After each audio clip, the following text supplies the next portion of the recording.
امام قرطبی نے تفسیر قرطبی کے اندر حدیث بیان کی ہے، حضور صلی اللہ علیہ وسلم نے جنت و دوزخ کا مشاہدہ کیا، حضور علیہ السلام نے جہنم کی طرف توجہ کی، نبی کریم علیہ السلام نے ایک طبقے کو دیکھا، آگ کی کینچیوں کے ساتھ ان کی زبانوں کو کاٹا جا رہا ہے، زبانیں کٹتی ہیں، وہ چیختے ہیں، پکارتے ہیں، بل بلاتے ہیں، آہو بکا کرتے ہیں، پھر ان کی زبانیں جڑتی ہیں، سلامت ہوتی ہیں، پھر ان کو کاٹا جاتا ہے، پھر جڑتی ہیں، پھر کاٹا جاتا ہے، وہ مسلسل کاٹی جاتی ہیں، مسلسل جوڑی جاتی ہیں تاکہ ان کو بار بار تکلیف دی جائے۔ اللہ کے محبوب نبی صلی اللہ علیہ وسلم نے جبریل امین سے پوچھا کہ اے جبریل یہ کون لوگ ہیں جن کو اتنی سخت سزا دی جا رہی ہے؟ حضرت جبریل امین نے کیا کہا؟ قال ہؤلاء خطباء امتک، یا رسول اللہ یہ آپ کی امت کے وہ خطیب ہیں الذین یقولون ما لا یفعلون، جو لوگوں کو وہ دعوت دیا کرتے تھے، وہ احکام دیا کرتے تھے جن احکام پر وہ خود عمل نہیں کیا کرتے۔ معلوم کہ ہوا کہ یہ منصب جتنا بڑا ہے، یہ منصب جتنا اعلیٰ ہے، جتنا شاندار باعزت و باکرامت ہے، اس کا تقاضا بھی اتنا بڑا ہے۔ اگر اس طرف اس کو دیکھا جائے تو دوسری طرف حضور نے فرمایا نا بلغوا انی ولو آیا، میرا ہر امتی داعی دین ہے، میرا ہر امتی دین کا مبلغ ہے۔ تو پھر معلوم ہوا کہ اگر واعظین خطبہ اسپیسیفک طریقے سے اتنی بڑی سزا پا سکتے ہیں تو پھر امت میں سے بھی ہر شخص اس سزا کا مرتکب ہو سکتا ہے اگر خود وہ لوگوں کو دعوت دے لیکن خود وہ نیکی طرف چل کر نہ آئے۔ اگر وہ خود پیکران علم ہے، علم کے ساتھ ساتھ اگر پیکران عمل ہے تو یہ بات ذہن میں رکھ لیں۔ اقبال نے کہا کہ جو بات دل سے نکلتی ہے اثر رکھتی ہے،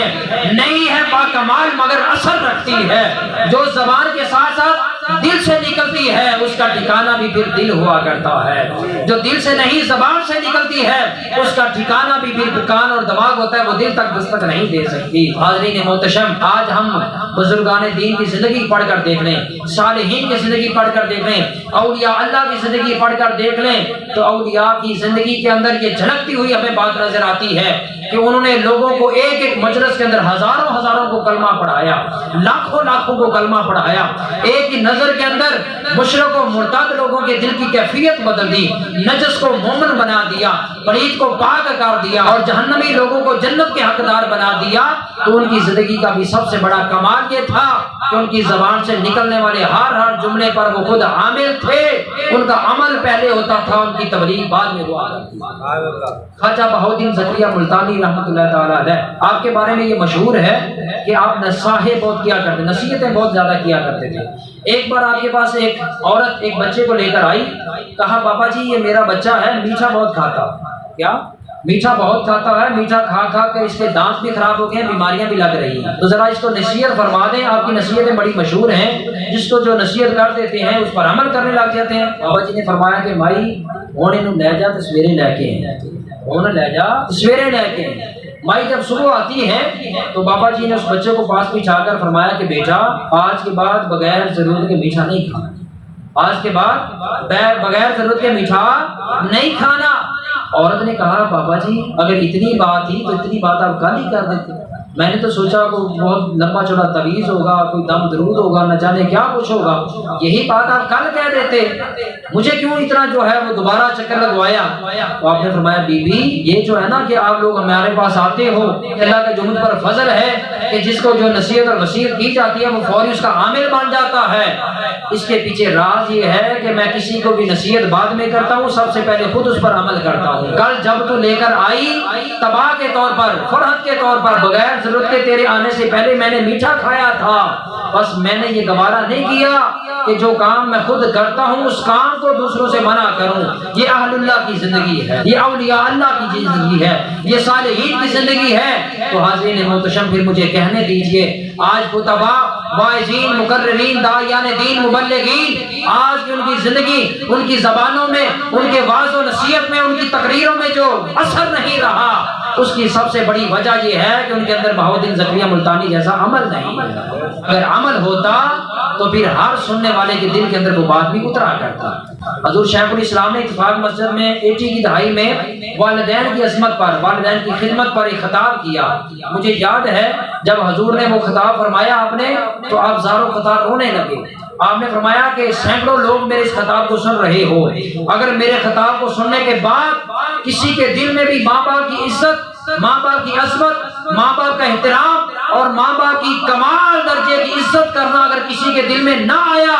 اور اس کی زندگی کا عمل پہلے سے اب تقریر میری اور میری گفتگو سننے کے بعد اگر کسی کے دل میں ماں باپ کی خدمت کا جذبہ پیدا نہ ہوا،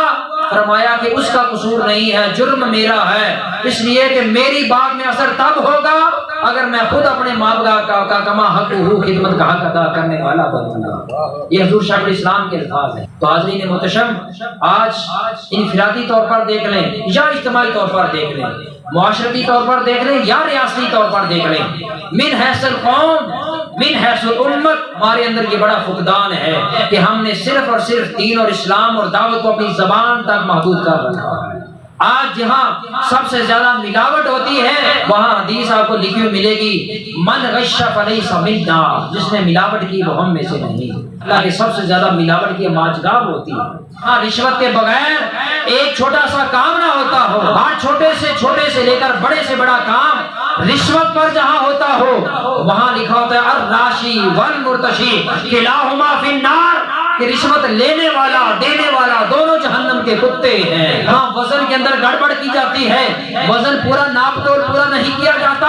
وہاں قرآن کی آیت لکھی ہوتی ہے اوفوا الکیل والمیزان، کہیں لکھا ہوتا ہے وزنوا بالقسطاس المستقیم، کہ وزن پورا کرو، اس لیے کہ وزن پورا کرنا یہ مسلمان ہونے کی علامت ہے۔ لیکن سب سے زیادہ گڑبڑ وہاں کی جاتی ہے جہاں عدل و انصاف کا قتل کیا جاتا ہو، جہاں انصاف نام کی کوئی چیز نہ ہو، جہاں انصاف غریب غربا کو ساری زندگی نہ ملتا ہو، کہ جہاں انصاف بکتا ہو، جہاں انصاف کی بولی لگتی ہو، جہاں وڈیروں کو، جاگیرداروں کو، سرمایہ داروں کو، اشرافیہ کو اور نامور لوگوں کو انصاف ان کو پھولوں کی سیج پر بیٹھے ہوئے ملا ہو، اور غریب اور غربا کو، پسماندہ لوگوں کو انصاف ساری زندگی بلکتے بھی انصاف نہ ملتا ہو، جہاں انصاف کا قتل عام ہوتا ہو